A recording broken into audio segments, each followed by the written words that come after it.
Okay, so we're going to get things started here. Thanks everybody that is in attendance with us tonight. Thanks for your patience as we have been getting things organized and getting things started tonight.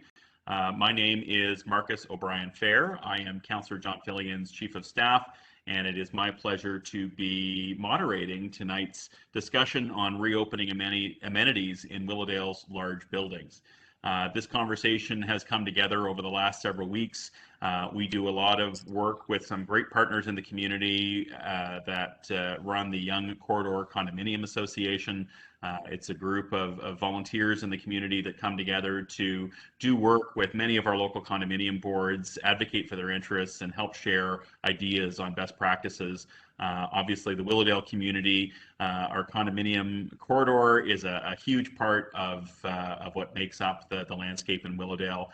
So they've been invaluable partners to us in the councillor's office.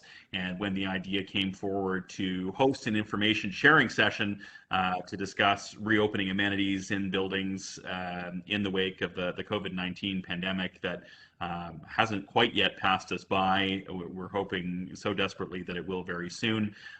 We quickly took up that opportunity to join forces and bring you this discussion this evening. So thank you so much for everybody that has taken some time to be with us. We hope you've brought some questions with you. Certainly our panel of experts that are with us have many of their own that we will be discussing over the coming hour. But I do want to start with a traditional land acknowledgement, acknowledging that we are on the traditional territory, at least virtually tonight, of many nations, including the Mississaugas of the Credit, the Anishinaabe, the Chippewa, the Haudenosaunee, and the Wendat peoples. It is now home to many diverse First Nations, Inuit, and Métis people. The city also acknowledges that Toronto is covered by Treaty 13, signed with the Mississaugas of the Credit, the Williams Treaties, signed with multiple Mississaugas and Chippewa bands. With that, I am going to take a moment to introduce our panel here that has assembled. We have a power pack group with a lot of expertise that are ready to answer your questions and hopefully also help to answer some of each other's questions as we go through tonight. So I would like to introduce first Jane Brackley. Jane is the president of the Yonge Corridor Condominium Association. She is with us tonight. And Paul Honus as well is a president of a local condominium board and a member of the YCCA executive. I would like to welcome Tara Galaro. She is with Toronto Public Health and will bring to us some expertise tonight on guidelines from Toronto Public Health as it relates to large buildings and how to help keep them safe. We're also very fortunate tonight to have Brian Horlick with us. He is a partner at Horlick, Levitt, Delela LLP and an expert in condominium law. So he, I believe, will be helping us with some legal questions that might come up as part of this conversation. And finally, Attila Benyi. He is the regional manager of Crossbridge Condominium Services and has been doing a lot of work with different condo management offices, and so bring some expertise with him on the condo management side. So I hope that that covers everybody on our panel. I haven't forgotten anybody. And also quickly we'll introduce Jesse James and Liz Davidson, who are with us from the councillor's office tonight.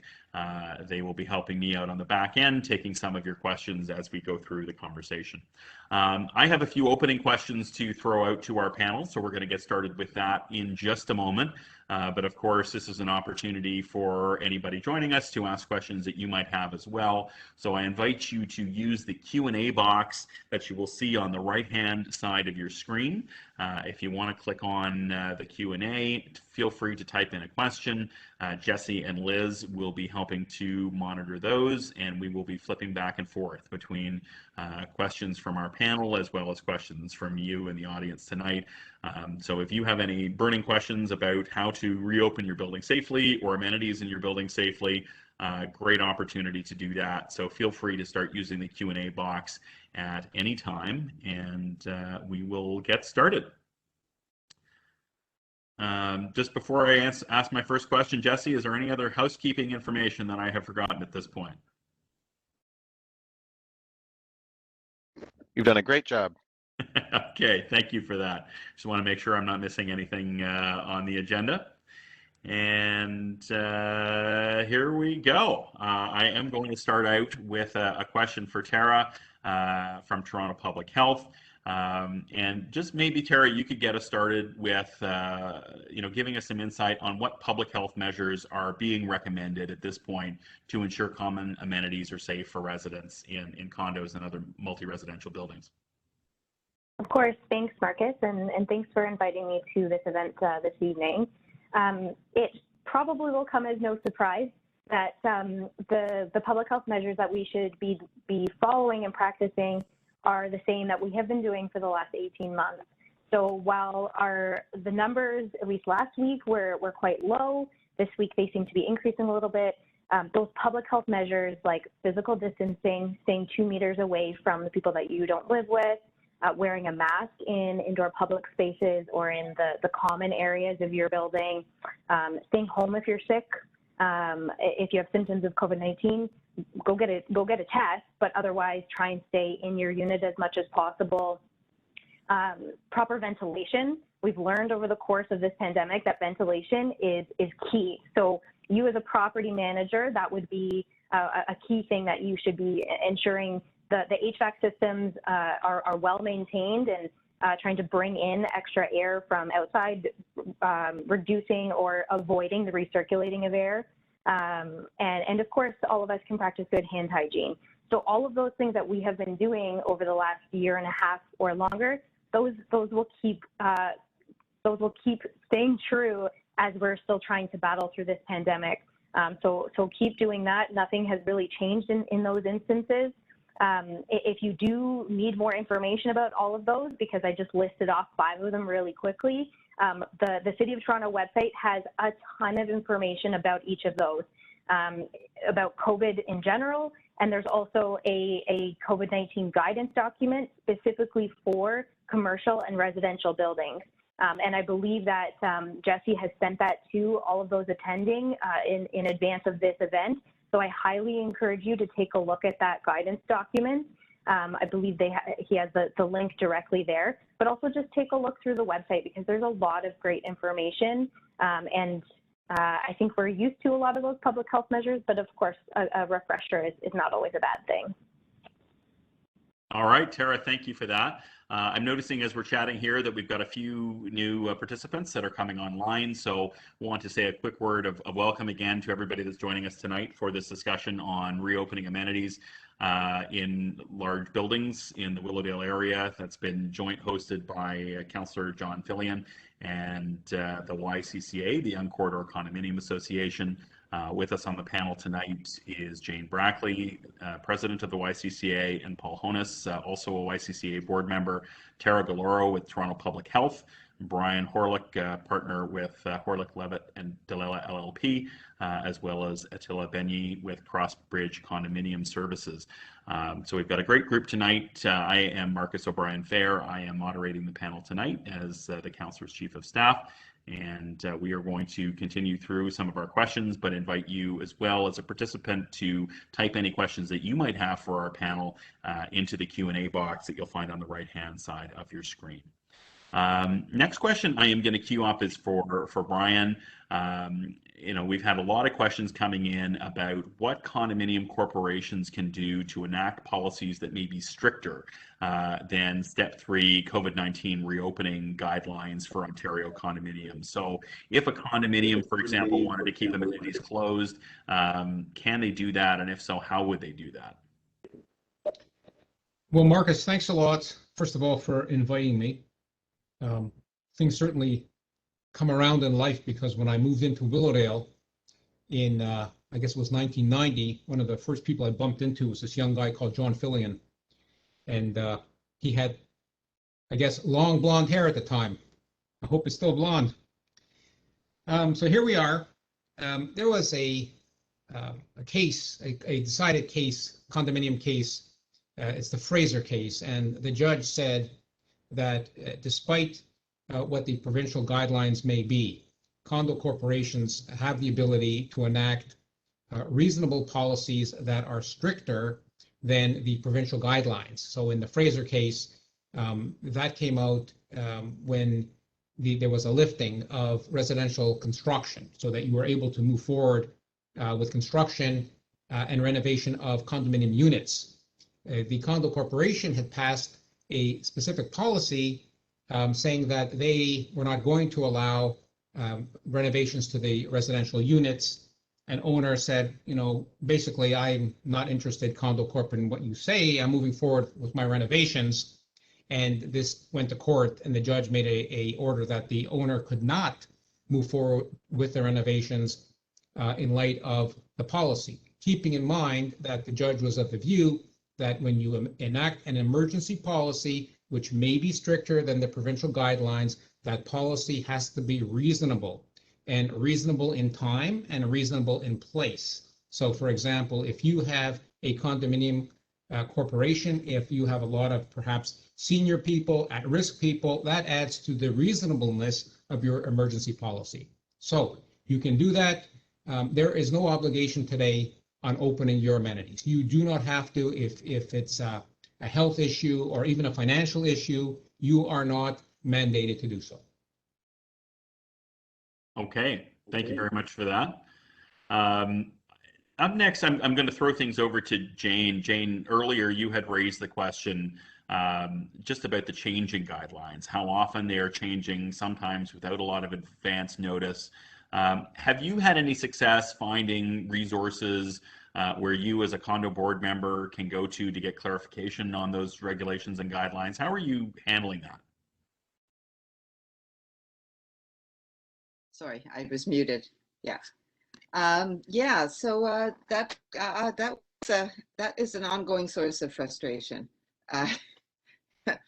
because I don't, as we know, and as was illustrated with the whole business with mask mandates and with, you know, all of a sudden coming up with a bylaw because residential buildings were not observing the mask requirement to wear masks, and there was a concern. It wasn't clear.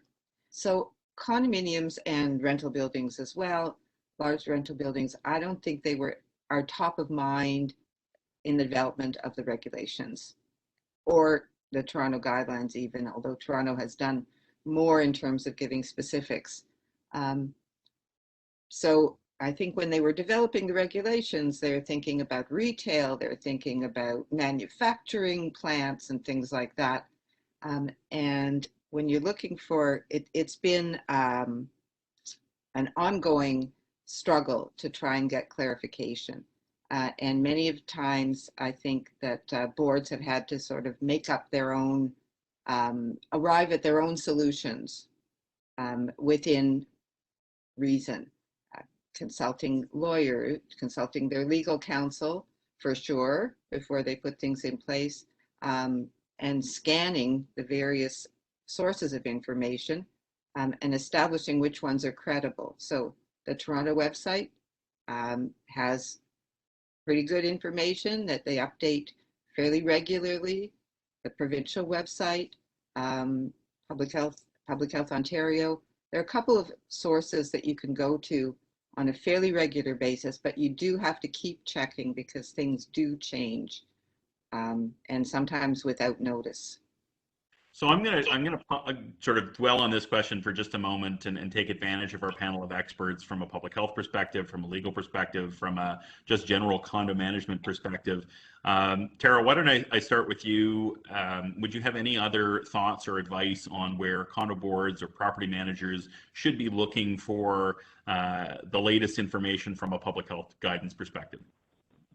For sure. I'm biased. I would say the first place to look is the City of Toronto website. I do work on a lot of the COVID-19 guidance documents, and Jane, I have to say that I am with you, that I share the frustration. Even though we are municipal government, we don't always get the provincial regulations before the public does. So there is often a lag time before our guidance documents are then updated to match the provincial regulations. We try our best to get them out, but sometimes, as Jane mentioned, the regulations are not necessarily clear. If they're not clear to you, sometimes they're not clear to us either. And so it takes us a little bit of time to figure out how we're going to explain them in clear language. That's sort of our goal, is to produce resources for the public that are easier to understand than reading legal documents. I feel like I have earned maybe a fraction of a legal degree over the last 18 months trying to do that. That's not my background, but yeah, I would say the City of Toronto website is a good resource. As I mentioned, we do have that COVID-19 guidance document for commercial and residential buildings, so that's a good first place to start. And then if that doesn't answer your question, we actually have a COVID-19 hotline that you can call, and you can speak to a Toronto Public Health staff, your specific question, and they will do their best to answer it, to provide an answer for you. I can put the telephone number in the chat for you, but that's a great resource as well. We also often recommend people call the provincial call center. They also have sort of a hotline for themselves, and when we at the local level are unable to sort of interpret those provincial regulations, we'll send you right to the provincial hotline, and hopefully they can provide you with a better answer. All right, thanks for that. Brian, I'm going to go to you next. I'm sure you've been inundated with questions from condominiums from a legal perspective, where people can get the best information, other than calling you and your office, which I'm sure is a great first step. Are there other resources that are out there from a legal perspective that might be helpful for people to know about? The regulations are coming out and have been coming out fast and furious. And they come out and you read them and you think, okay, I got it now. And a day later or 2 days later, there's a change. And there's no big announcement that there's a change. But if you go back and read the regs, you say, oh my goodness, Section 3 has changed. Oh, look at that. There's a new Section 4. So, you may not know that when everybody was having their civic holiday and relaxing, the government of Ontario, their scribes were very busy, because lo and behold, on the holiday weekend, a roadmap exit step, Schedule 4 of the Ontario regulation popped up. Now, nobody knew about this, and, this is just the way it's been happening. So, not to toot my own horn, but I do want to say, and Jane will acknowledge this, we started in March of 2020, if you can believe this. Everybody was out there on their own. There was nobody on the streets. No one was going to work. Everybody was in hiding. And, condominium is a very personal business. Boards and owners and auditors and lawyers and engineers.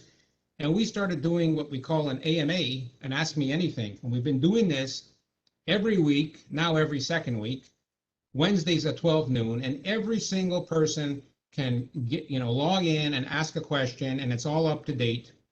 It's all current. And what we also did is we started sending out a COVID FAQ news bulletin every single time there was a change. And we've done as best as we can to keep everybody informed. And it's been, it's been a tough road. And I have to say, for people that aren't lawyers, to go and having to read the regs, and then you have more questions and answers after you read them, if you're not skilled as a lawyer, and then they're changing all the time, it's really tough. But it is good to see the City of Toronto, when they didn't originally put out the little disclaimer, but they are now, saying that this is not legal advice. They didn't do that in the beginning, and sometimes they hit it wrong. Well, I was just going to say that one other source is, and although Brian, no offense, but the story about you bring two lawyers into a room, you get three opinions. So a number of the law firms have blogs or issue information on a fairly regular basis. But Brian's quite right. It's been changing. There was a period of time when our board was meeting weekly, just to make sure that we understood what was happening on an ongoing basis. And it's not something that anybody on these volunteer boards has signed up for, this kind of thing. So, Attila. Yeah, Attila, I'm sure. Brian, if I may add, yeah, and I just wanted to applaud this idea that Brian and his team have implemented with some of his associates, because that Ask Me Anything, and you could see in the level of participation, it was great help, because I know that, and I'm talking from the perspective of smaller management companies or maybe boutique boards that maybe try to self-manage or part-time manage. It must have been quite hard at times to get the information. So thank you for that. All right, Paul. If I might add, one of the biggest issues has been the volume of information to process. And having someone out there like Brian and some of these other websites that will condense the information and explain what has changed recently, or just to explain what happens in stage 1, stage 2, stage 3, has been incredibly useful. So one of the websites was the condoadvisor.ca, and they've done an excellent job interpreting some of this and making it understandable, translating all the regulations into things that anybody could understand. So I recommend that one as well. Fantastic. Thanks to you all for that input. I think that was a really important question. I'm going to go into a few other specifics before we open it up to our participants. I've seen a few questions coming into the Q&A box. If any others come up in your head as a participant, feel free to use that box at any time. We're going to start into those in just a moment. But I think just as we're talking about changing regulations, one of the big ones that we typically see is something as simple as, do people still need to wear a mask when in common areas of a condo building? Tara, I'm wondering if you could attack that from a public health perspective. Absolutely. First of all, I will say Jane had mentioned previously the City of Toronto mask bylaw. That bylaw is still in place, and what it does is it requires operators of buildings to create a mask policy, and everyone is required to wear a mask in common elements or common enclosed spaces of the buildings. So yes, masking is still required.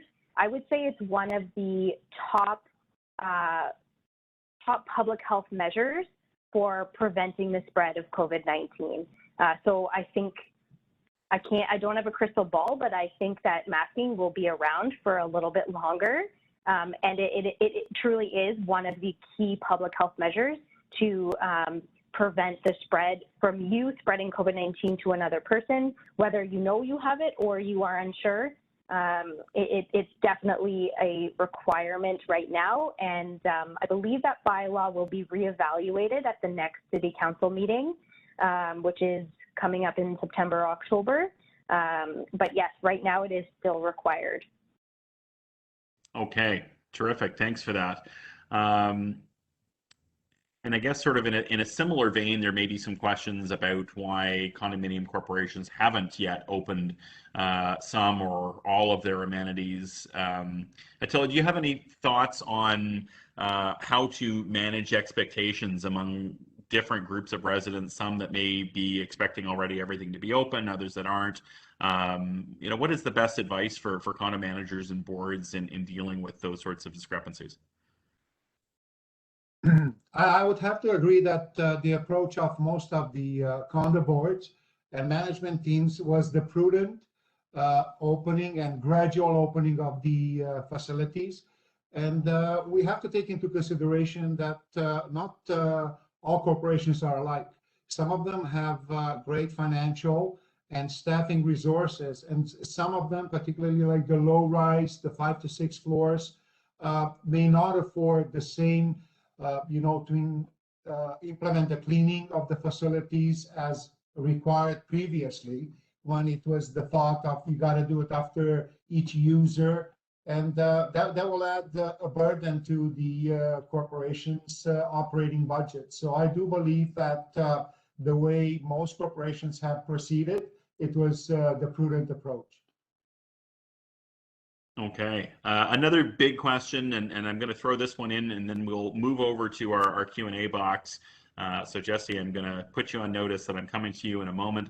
But I've got one more question I want to throw at Brian before we do that, because as we talk about discrepancies between amenities that have been opened or not opened, another big and I think growing question right now is how we deal with the discrepancies between those that have been vaccinated and those that haven't. And particularly as we get into territory with residents that are refusing to be vaccinated. Are condo boards in a position to pass rules or policies that prohibit residents who have refused to be vaccinated from using amenities?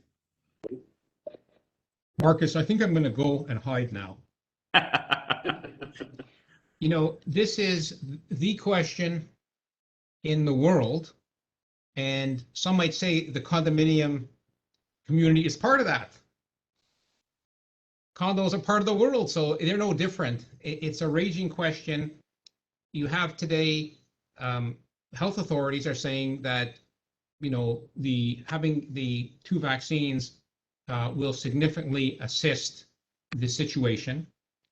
You have a kernel of people that will not and do not wish to have the vaccine for various reasons.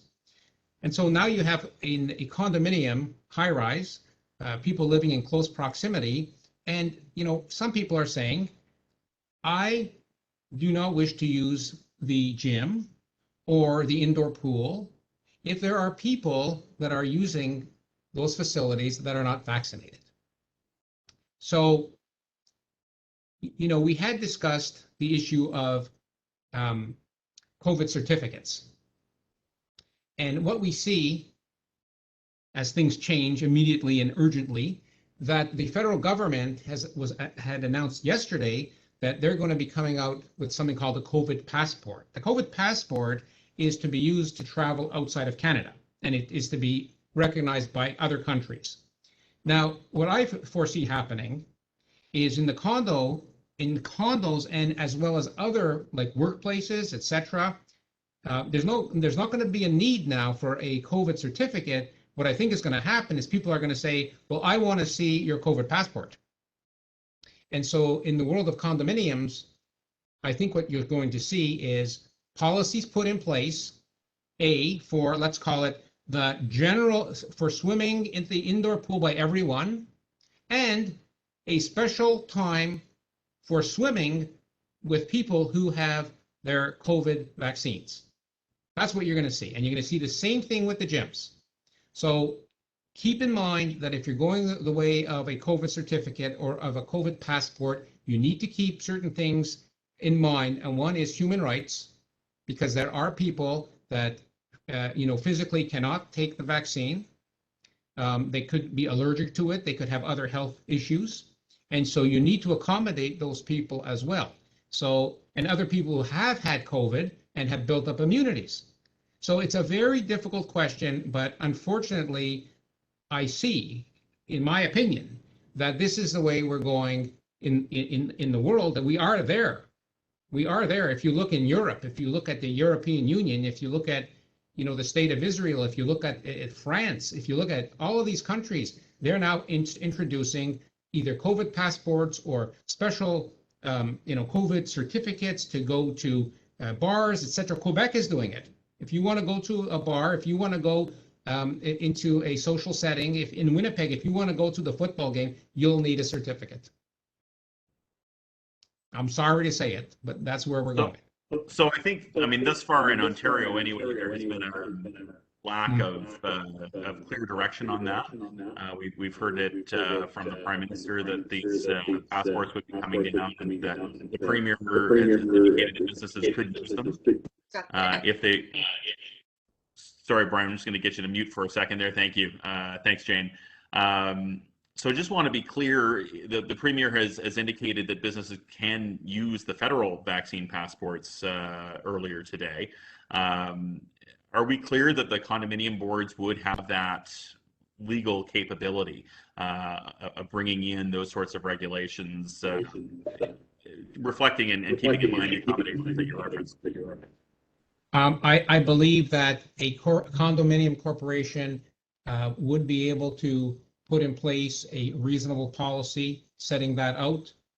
keeping in mind that that policy would also have to contain certain exemptions for human rights issues, that type of thing. But I believe that that policy would be enforceable, and I do believe we're going to see it. And we're going to see it as soon as the federal government puts in place the passports. You're going to see it.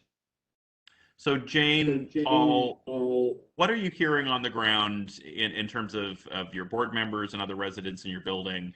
What is the appetite for that type of program? Is there an insistence on it? Are you encountering resistance from significant parts of the building? And if so, how are you dealing with that?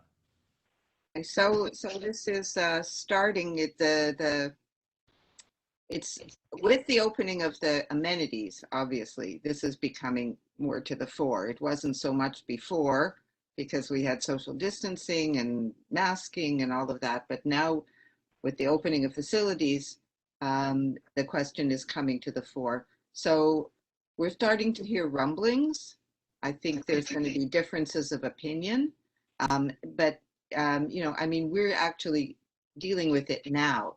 The passport, they're saying, won't be around for a year. I don't know how long it will take to develop something like that.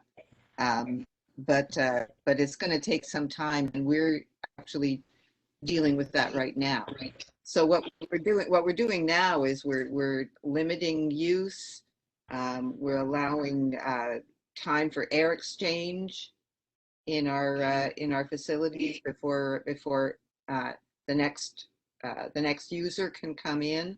So we're trying to be as cautious as we can, and there's more friction now because people are impatient and they want to use the facilities, of course. So I don't see that things will calm down in the immediate future. Paul, what are you finding? We took a very protective approach for our residents, and our entire policy and procedures are designed based on the assumption that someone might be contagious and not know it. So what we've done is things like in the pool, we have not opened showers. So people must shower in their unit before they come down to the pool. And for the gym, people are, you know, we're following the guidelines of limiting the number of people based on the number of square feet of a space. So for example, we have a lap pool and only one person's allowed in there because it's only 8 feet wide. The leisure pool is larger, so we can allow others. But we're also assuming that there might be some contamination along the way. And so we do deep cleanings on the different facilities 3 times a day. That allows a period, you know, of about 3 hours between deep cleanings. And that's to, you know, specifically address areas that might be touched or contaminated in use. We've also gone to great lengths to provide a lot of sanitization materials and facilities so people in the gym can clean up after themselves. That was required before, but we've made that very clear with signs and asked both nicely and when we're in there ourselves to remind people. So we haven't had anybody push back on any of our regulations or any of our procedures at this point. People were so eager to get in to use the gym or to use the pool. They said, sure, whatever, what do I have to sign? But, you know, of course, making it easier for people to comply with that is critical, and convey that information. The other thing that we did was we made it easy for people to complete the COVID questionnaires that you see everywhere. So people can do it on their phones, show that they've completed that. And we require a refresh of the waiver that we put in place every 2 weeks. So we set that up so that the 1st and the 15th of each month, if you have a waiver that's been signed, it's good until the next period approaches. And everybody's very cooperative, and we really haven't had any rumblings, even though people are coming in greater and greater numbers. We feel that we've made things as safe as possible. Marcus, I just want to add that the federal minister said that the COVID passports would be ready next month, September. So Jane, it's good to see that you're already on it. Thanks for that update, Brian. Tara, I see your hand wanting to weigh in on this as well. Go ahead. Yeah, I just want to mention that if any property managers or others in your buildings are interested in providing information to your tenants about vaccination, there is a lot of information on the City of Toronto website. We are currently developing more information, sort of in the form of toolkits. Right now, we've just recently added a workplace vaccination toolkit to our website. And essentially, the goal is to help employers to increase or promote vaccination within their workplace. I think that this could be adapted for buildings. We are coming out with more, but I want to raise this as, of course, as Toronto Public Health, we are trying to promote vaccination among more residents within the entire city. From the data that I have seen, there's about 10% of people who we might consider sort of the term anti-vax, meaning they are definitively not interested in vaccination. The remaining of people who have not been vaccinated, we might consider them vaccine hesitant, meaning there are a variety of reasons why they have not been vaccinated, but they are not necessarily what we would typically consider the anti-vax or definitively against vaccination. And a lot of that is because there's a lot of misinformation out there. There's a variety of reasons and a variety of myths. So I just wanted to mention that our website does have a lot of information that can help to clear up some of the myths that are around vaccination. I recently heard of a great resource called Facts Clinic, and it's a call-in clinic where people can speak directly to a physician about their concerns about vaccination. I believe it's running out of the Scarborough Health Center. I can provide some details in the chat box again, but of course we at the city rely on our community leaders, and you are community leaders. So anything that you can do to help promote COVID-19 vaccination will help to make your buildings and the common amenities safer for all residents. Thanks for that, Tara. And just to add into that, from the perspective of the Councillor's office, we're continuing to track that vaccination rates in parts of Willowdale are still significantly behind other parts of the city, and something that we are working on strategies to address. So John and our office have had conversations with North York General Hospital that are starting to shift away from vaccination appointments to doing more mobile clinics, getting out into the communities. And the hope is that we will start to partner with condominium buildings to make it super convenient for residents to get vaccinations, because I think that still is, for some, for some of us, tough to believe, but for some it is still just a matter of convenience and not necessarily having gotten around to it yet. So if we are able to do something in a courtyard, sort of around 3 or 4 buildings, or possibly even in a common area in a building, if a condo board or management office is interested in working with North York General in terms of facilitating that, I think that there is interest and a growing capacity with the hospital's healthcare partners as we start to shift away from the appointment-based systems that we have had in place up until this point, and start looking at how do we get that next 10%? How do we get from 80% to 85% or 90% citywide, and improving some of the numbers in our own community that is lagging behind, and addressing that particular piece. So thank you for raising that, Tara, and giving us that opportunity. And I think all of you will hear more from our office on that subject in the coming weeks. Jesse, I want to queue you up next, see if you've got some eyes on our Q&A box, if you want to throw out a question from the audience that our panel can tackle next. All right. So a couple questions I think that would perhaps go well together, is the question about communal amenities in the front of a building. And so I was wondering if Attila would be able to perhaps speak to this about what the buildings are that you are managing, Attila, in your region, have your buildings begun to put furniture back into the front lobby, which have usually been removed in order to discourage loitering? Thank you for that. Well, 13 corporations within my portfolio are in the Yonge Corridor. And I can say that so far, none of the corporations have decided to restore the furniture.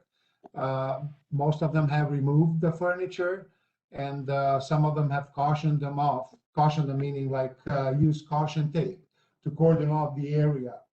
And it was felt that at least for another couple of weeks, they shouldn't, the residents, owners, and tenants should not use the seating areas in the lobby.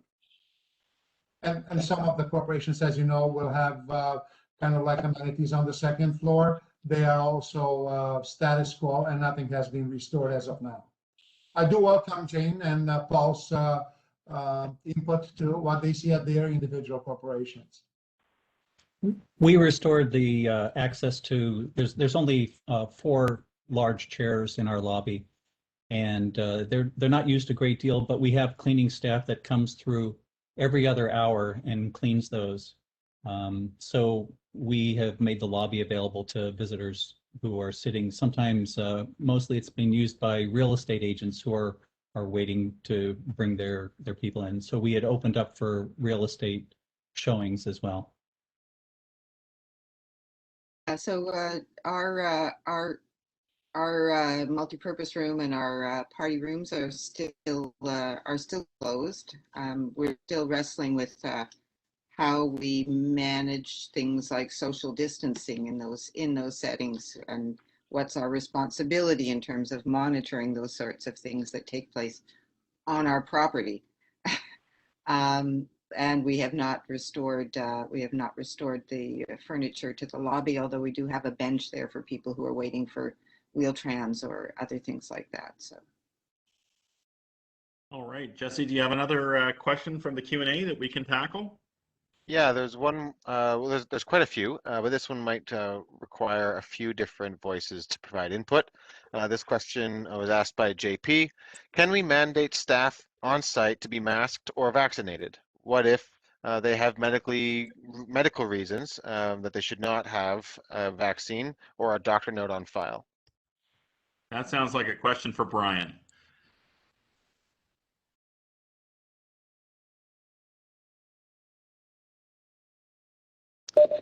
Well, okay, so really there's I guess 2 issues here when you use the word staff. One is, are the staff independent contractors, meaning the condo corporation has retained a corporation or a company that supplies the staff. The other issue is whether the staff member works directly for and is an employee of the condo corporation.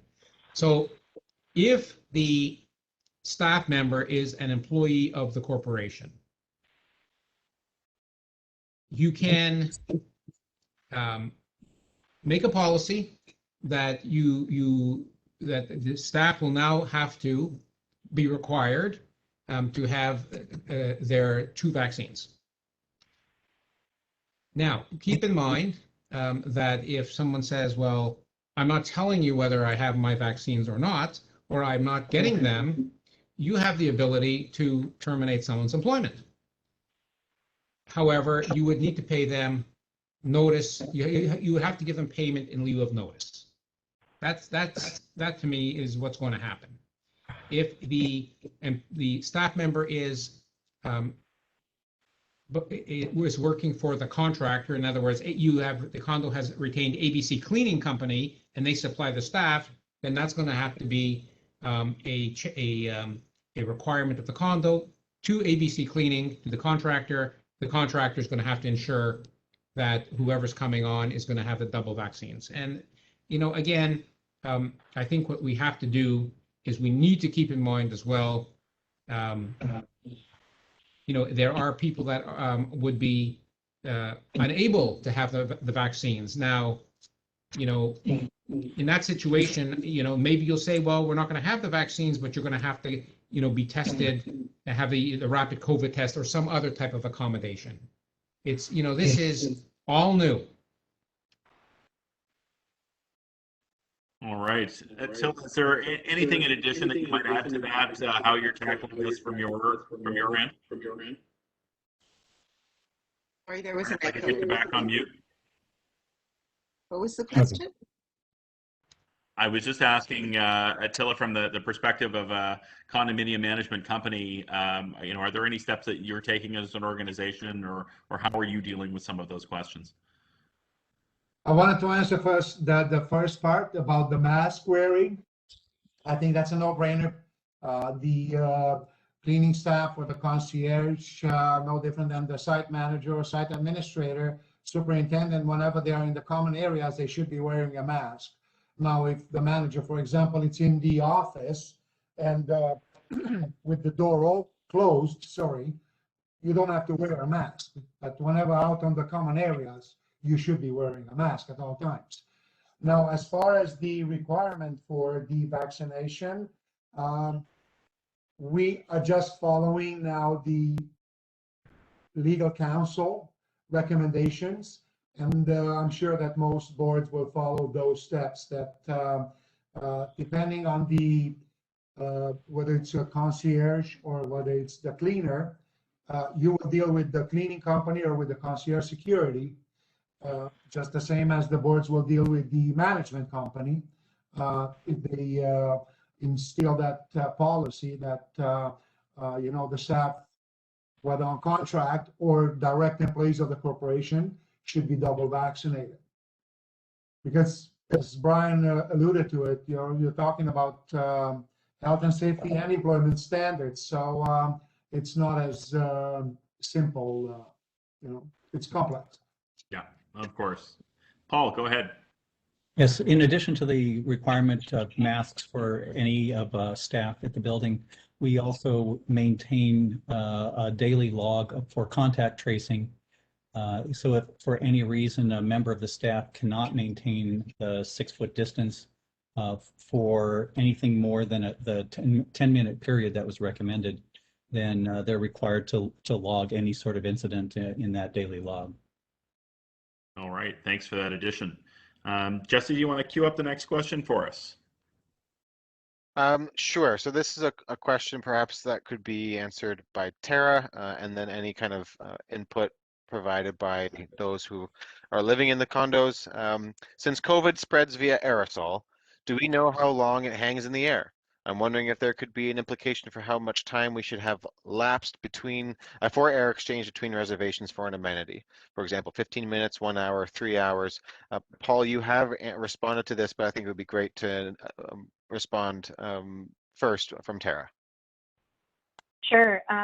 Unfortunately, it's not really a straightforward question. There's a lot of variables there, including starting with the individual, if they have COVID, at what stage within that illness they have COVID.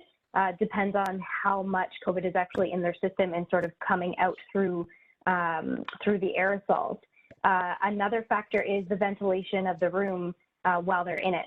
So if there's very little ventilation, the aerosols will hang in the air longer before they fall to the ground. If they're outdoors, for example, of course that's the best ventilation we can have. The aerosols dissipate very quickly, and of course it's sort of anywhere in between. So it's truly difficult to pinpoint. And in addition to that, how long that we sort of wait, there's not really a straightforward answer. So I think it's your best guess based on those variables. Go ahead, Jane. Yeah, I was just going to say that you probably should talk to your HVAC company because they can tell you the rate of exchange, like how many cycles it takes for the air to be refreshed. And it's different depending on the system that you have, the size of the room, and you really need expertise to tell you that. So we brought in our company and we had them, there's a tremendous variation from room to room, which surprised me about how long it takes for a full exchange of air. We leave that interval between uses so that the air is exchanged. As Paul said, we're making, we're dealing with the assumption that there is COVID in the building, right? Right. In addition to that, we also purchased a number of the portable high-efficiency HEPA air filters, Right. and they have specifications on how much air they can process in a given amount of time. So we installed one near the assistant property manager's office. People can come up to 6 feet from the door to speak with it. The property manager can come out with a mask if necessary, but there's a HEPA filter there. We also installed them in the gym. So, we consider that to be, the highest area. So in the cardio room where the treadmills and everything are, there's one right there facing there. And then for the weight room, it's direct, there's airflow directed in there as well. And we've also made an exception. We normally keep all the windows closed in the gym for the sake of air conditioning, but we have a number of openable windows there. So we're opening those during the hours of operation to increase the amount of airflow. Yeah. So you can supplement. What's there with other assists like the HEPA filters. Yeah. All right. So as we get into some of these more technical questions in our pre-chat, Brian, both you and Tara raised the question of safety plans. What are they? Is it mandatory for condominium corporations to have them? Brian, I wonder if I could throw that one to you and then maybe get Tara to fill in any additional detail from her perspective. Well, okay, everything is in the Ontario Regulation 364/20. And if you read it long enough, two things will happen. One, you'll go crazy. And the other one, you're going to realize that the safety plan really relates to the pool, indoor pool, and the indoor gym, because the safety plans relate to a lot of things in businesses and organizations, but in condos, it's really the indoor pool and the indoor gym. And so it's all set out in the regs, but in plain, simple English.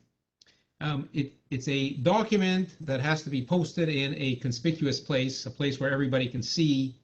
And it has to include what plan you're going to be putting in place or have put in place to restrict as best as possible the transmission of COVID-19. So you'll have to put, things in. We're going to be doing health screening.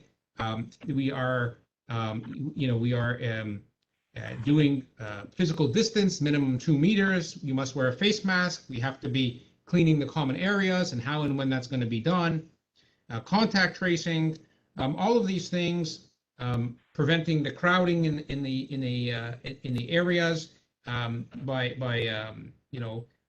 reducing the amount of people in, let's say, in the indoor room, and putting in certain type of policies with respect to all of this regarding physical fitness and the gymnasium, etc. So you got to post all of this. It's a safety plan. It's mandatory. And any health authority that's going to walk in can demand to see that. All right, Brian, thanks for that. If I may add, just going to get Brian back on mute for a second, Paul. Perfect. Thanks, Brian. Go ahead, Paul. Yes. So we developed our full safety plan, and that's a rather extensive document. So we do keep copies of that available at the front desk, but we also provided 2 other versions of that. A briefer version that's a 1-page that's posted a number of places, but also one of our volunteers created an at-a-glance version of the policy. So it's how, bullets of what we're doing and to maintain the safety of individuals that you can post in an elevator and somebody can cover that in a couple of floors. So since communication is really critical to these things, we've provided 3 different levels and tried to saturate the environment to raise awareness as much as possible.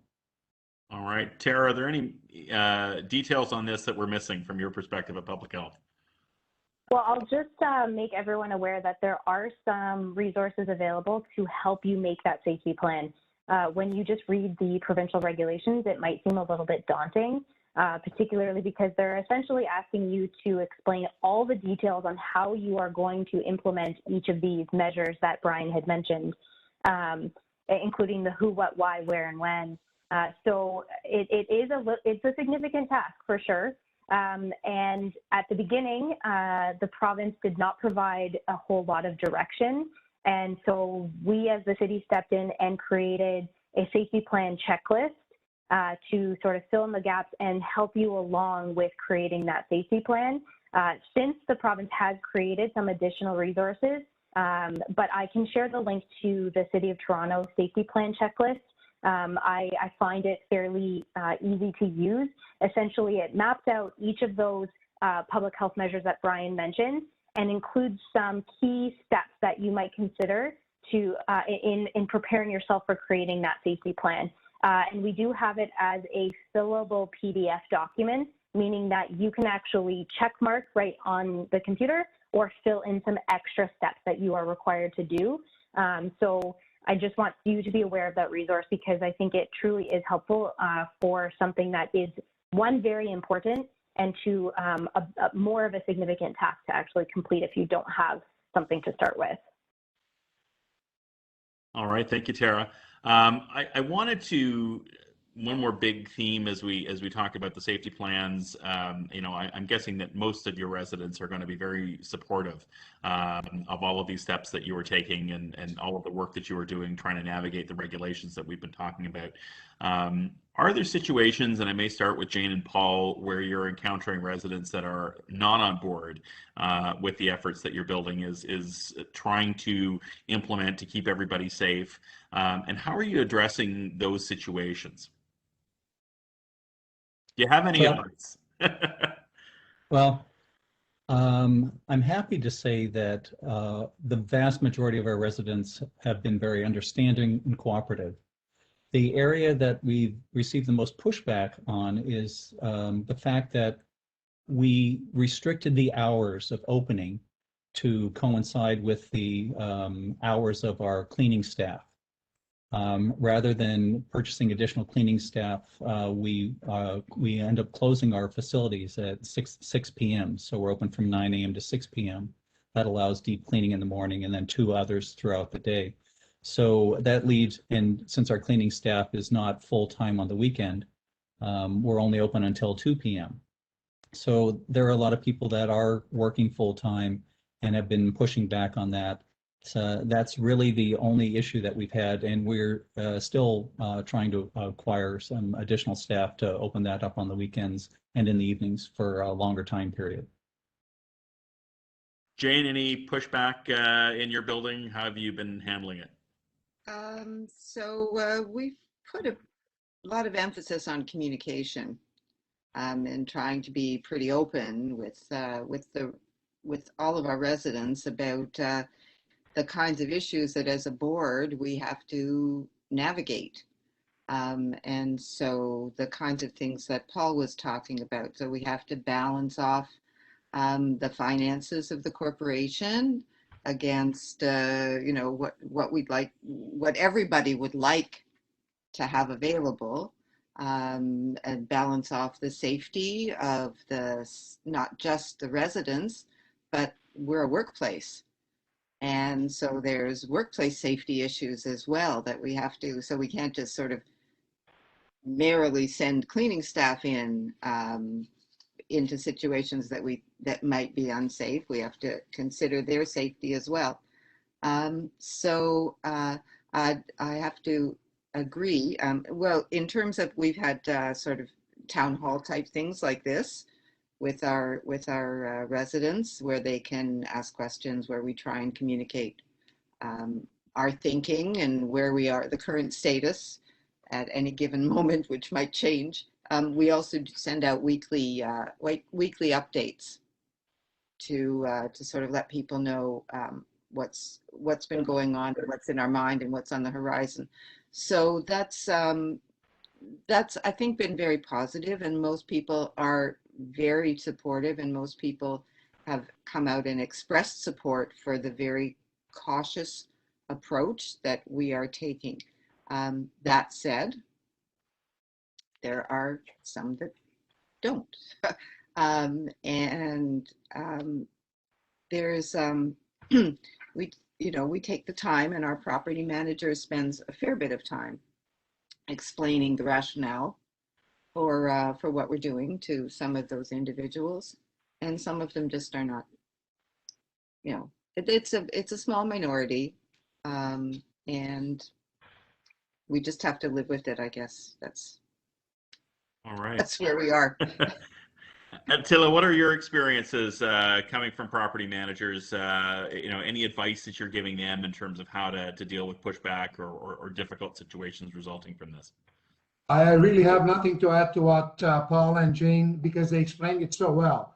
The only thing that I wanted to add, that it is so disappointing indeed that you have some astute boards and you have very good examples, Paul and Jane, where the boards communicate effectively on a weekly basis and hold town hall meetings, the same as this one. And yet you still have that very small minority that will not bring anything constructive or positive. It's always criticism, but would never volunteer their time to be part of a committee, for example, or the board of directors. And that it is disappointing, really. If I could have one addition, is that in our safety policy, at the end we said we stated the conditions, and we say at the end that if anyone is found violating the conditions of use of any amenity, that we reserve the right to remove their ability to use that amenity, and we set that for a 2-week period for now. So far, we haven't had to make use of that, but we do have that in our plan. And I was curious what Brian's take on that would be. Brian's been very quiet listening. Well, first of all, I'm going to say, in reference to Jane and Paul, you must understand that you're living in the best part of town, Willowdale. And the people in Willowdale are good people. That's why everything's going good. Mm-hmm. We don't have, many problems with our Willowdale portfolio, but I will tell you that there are significant issues, let's say downtown, in the high rises downtown, and there was, a reported condominium decision in Halton. That as far as, let's say, the mask is concerned, there are exemptions. So you have the ability to have an exemption to wear the mask, and you're not allowed to ask the person, what's your exemption? They just have the right to exempt. I am not wearing the mask, I have an exemption. Right. And in Halton, there were the quote unquote anti-maskers, and they were not wearing their masks, and they were in violation of, the policy of the condo as well as the municipal policy that, they had to wear the mask. One of them claimed a medical exemption. The condo took the owners to court, and the judge, who was working really hard to hide his absolute disgust and disdain for the owners or the residents that were not wearing the masks. But one of them had claimed a medical exemption, so they couldn't go past that. But what the judge said, all right, you're claiming the medical exemption, you're not going to wear a mask, that's fine, but you must go from the front door of the building directly to your suite and back, or to the mail room and directly up to your suite, or from the parking directly. You're not allowed to go on any of the other common elements. You're not allowed to linger, in and out. That's what the judge said. It just, he was very unimpressed with people that would flout what the medical authorities are of the view is one of the most proactive things that you can do to halt the transmission of COVID-19. So, going back to your question, Paul, on, can you stop somebody from using the amenities? That was your question, right? Mm-hmm. Mm-hmm. So if people are not going to comply, then I think it would be reasonable to have a policy in place that with some teeth, that's going to say, look, if you're not going to wear your mask, if you're not going to do what you're supposed to do, this is the result. But keep in mind, for a policy to be reasonable, there also needs to be an exemption in appropriate cases. All right. I'm going to get Brian to go back on mute there for a second. And all I'm going to say, go Willowdale. All right. I'm going to go back to Jesse to see if we can squeeze in one or two more questions before I ask you each for a final thought before we wrap up. Sure. So these two questions would be best directed first at for Tara. They're connected, again, asked by JP. So the first question is, Tara, will public health contact management of a condo, perhaps the condo board or someone like Attila, who's a regional manager, if there are COVID cases in the building, and how many individuals would need to be infected before TPH would reach out to us? And then the second question, somewhat related to the amenity question that was just asked before that, is public health recommending the closing of showers at pools? So the first one is, how many cases are needed before somebody is contacted? And the second one is about public showers. So in terms of contact tracing and such, or notifying the condo corporation about cases, it really depends. So what happens when someone tests positive is the local public health unit is made aware of that positive case, and we contact that person directly. And we will do a case investigation and try to conduct the contact tracing to see who has been considered a close contact and connect with those individuals as well to let them know they are a close contact and provide recommendations in terms of what they are required to then do, whether it be self-isolate themselves or whatnot. Now, in terms of notifying the condo corporation, it really depends. It will be up to that case investigator in terms of whether it's important to notify that property manager. I will be completely honest that the case and contact management side of COVID-19 is not where I have been working. I have been working more on the reopening and recovery side of COVID-19, so it's not something I am an expert in. However, it really is up to that case investigator. The other thing that I also want to mention is it will depend on if it's a resident of the condo or if it is a staff member of the condo. So there is a specific order that employers are required to notify Toronto Public Health if there, I believe it's 2 or more cases of COVID-19 within a 14-day time span. They have to notify Toronto Public Health. When there are 2 or more that are considered to have contacted COVID-19 in that workplace, it's considered an outbreak. So only 2 or more, and it's considered an outbreak. It seems very low, but that employer is required to notify Toronto Public Health of that. So it is different if it's related to employment or if it's a resident of the building. So those are the 2 different situations, and particularly with the resident, on the resident side, it's up to that case investigator to determine if it would be important for that property manager to know, and then they can determine if it's important to notify the building. All right, and then just to follow up on the question about the showers and pools.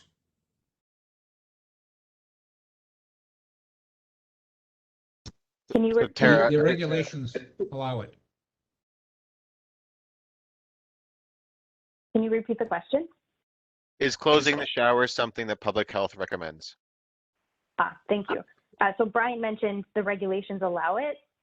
So it would be up to the condo to determine if they choose to keep them closed. Toronto Public Health follows the provincial regulations in this aspect, in which case we agree that they can be opened, assuming that they can be properly maintained in terms of all of those public health measures, physical distancing, cleaning and disinfecting, particularly with a shower. You'll want to ensure that it's properly cleaned and disinfected. The regulations specifically say as often as is necessary. There's no prescription there in terms of how often that is. it is up to you. Best practice in terms of cleaning those. We don't know how many people use those showers or whatnot, or all of the details of what's involved. So it doesn't make sense for us to provide a specific recommendation. It would be up to you, and the cleaners, depends on the cleaning products that you're using as well, to determine how often and what you should be using to clean those showers. But they are permitted to be open. Thank you, Tara. Jesse, I think we've got time to squeeze in one more question, and I'm going to ask each of our panelists to provide some final thoughts in about 60 seconds each. So you can each think about that for a moment while Jesse reads out our final question for the evening. All right, so back to the main topic of the night, amenities. Waivers for the use of amenities have limited legal value, but are excellent information, provide excellent information value. Is there anything further we can say to residents and boards about waivers? Brian, I'm going to throw that over to you first. I'm going to disagree with the comment that they have limited value. I think they do have value, providing the person who's signing them reads them. And when you draft a waiver, you really should put in a certain place, in there where the person acknowledges they read it, and they can put their initials and so on and so forth. But when COVID first came out, we were suggesting waivers, and people were doing waivers. Until such time as the government came out with something called the Supporting Ontario's Recovery Act of 2020.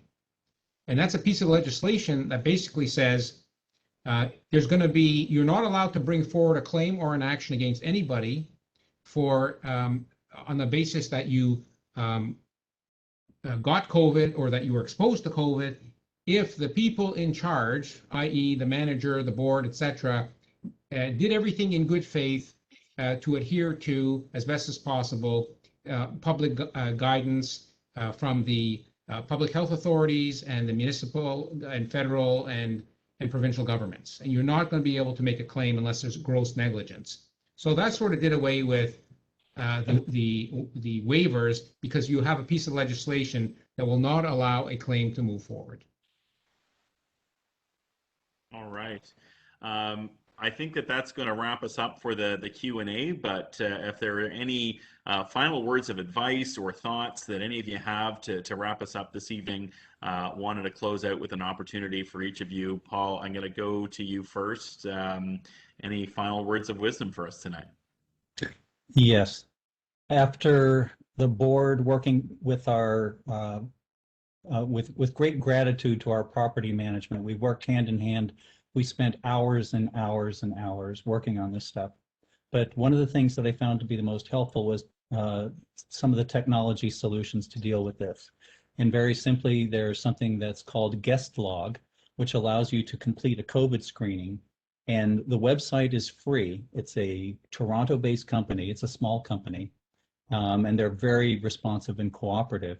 And for an additional $6 a month, they will help you create a waiver form. And we did this initially, where you can sign your name and mark your acknowledgement so that it meets all the requirements. But if you want to do reservations for an amenity, then you need to go to a larger package, some of the more professional packages. And the one that we decided to go with is something that's called Condo Control, which has all the bells and whistles for setting up rules and limits to reserving amenities. And you can do it all online. Makes it easy for residents and for staff. So that's something that we're just implementing now. All right. Thank you, Paul. Attila, final thoughts. I really wanted to commend the boards of directors out there, because they really had to spend countless numbers of hours to take life and death decisions sometimes. And as I said previously, there are still a minority of residents that don't appreciate all that effort that these volunteer homeowners do for them. And let's hope there's not going to be another fourth wave, because God knows we'll be talking again about the reopening of the facilities for the second time around. Thank you. All right. Thanks, Attila. And Tara, up next. I'll just finish with first saying thank you to all of you who have attended today, because I know that you have spent the last 18 months trying your hardest to encourage all the tenants in your buildings to follow public health measures. And as public health, we cannot function alone. We function as an entire group within the City of Toronto. And I know you're tired. I know all of your tenants and your residents are tired, but please do try to continue to encourage people to follow the public health measures and to get vaccinated. We cannot go with one or the other. Vaccination alongside the public health measures that we've been talking about, physical distancing, masking, hand hygiene, all of those things are key to try to keep everybody safe. Of course, please visit the City of Toronto website, which has a lot of core information about COVID-19. Thanks for having me. Thanks so much. And Brian, I'm going to go to you, and then we'll finish with Jane. I'm just going to say that this whole situation is disheartening and demoralizing, but we need to work together. We must continue to work together. Managers, management, boards, residents, health authorities, together we are going to succeed in the end. It's not effective for us to turn on one another and to beat up the manager and yell at the board and not follow the health guidelines. There's only one way out. It's to work together. Well said. Well said. And we'll go to Jane for final thoughts. Well, I don't have very much to add to what other people have said. I think it's been quite a journey for many of us, and I hope we never go back to visit this particular land again. I think that everybody has really pulled together. Everybody has really tried to step up. And it's really been a struggle because not knowing what's coming next. And I think we're both responsible, trying to be responsible from a governance perspective, and then as individuals, we all are dealing with our own stuff, because this is a troubling time for many people. So I also want to thank the people who have come in, because obviously they care enough to try and find out the best way to respond to the circumstances. And thank you to John's office for sponsoring this. Also want to put in a plug for the YCCA that's there as tries to be a resource to Willowdale condos, and just mention that we have a Facebook page, Yonge Condominium Corridor Association, where a number of these things do get raised and people share experiences. And that's all. And thank you very much, everybody, for an evening where I certainly learned a fair bit. Thanks so much, Jane. And just so everybody's aware, our hope is that this evening will live on as a recording on John's website, and I think that Brian is planning to have this posted, and YCCA may wish to have this posted, so this can be a resource not only for the people that were able to join us tonight, but for anybody that hasn't in the coming weeks and months. We know that everybody's busy and they may not have had this time to gather. But in the spirit of everybody working together to get through this pandemic, what a great example of that we have this evening with our panelists. I want to thank each of you for giving up your time this evening to make this possible. What a great amount of expertise we have had sitting around this virtual roundtable. Attila, Tara, Brian, each of your professional expertise were invaluable to this conversation tonight. I really appreciate you giving up your time to be here. And of course, to Paul and to Jane, having served as a condominium board member a number of years ago, I know that it can be a thankless task under the best of circumstances, and we know that the last year and a half have been anything but the best of circumstances, and you both are examples of people that not only give your time to your own buildings, but go a step beyond that to try to create opportunities for all of our buildings in Willowdale to come together and share knowledge and share experiences and best practices with one another. So, another big plug for YCCA.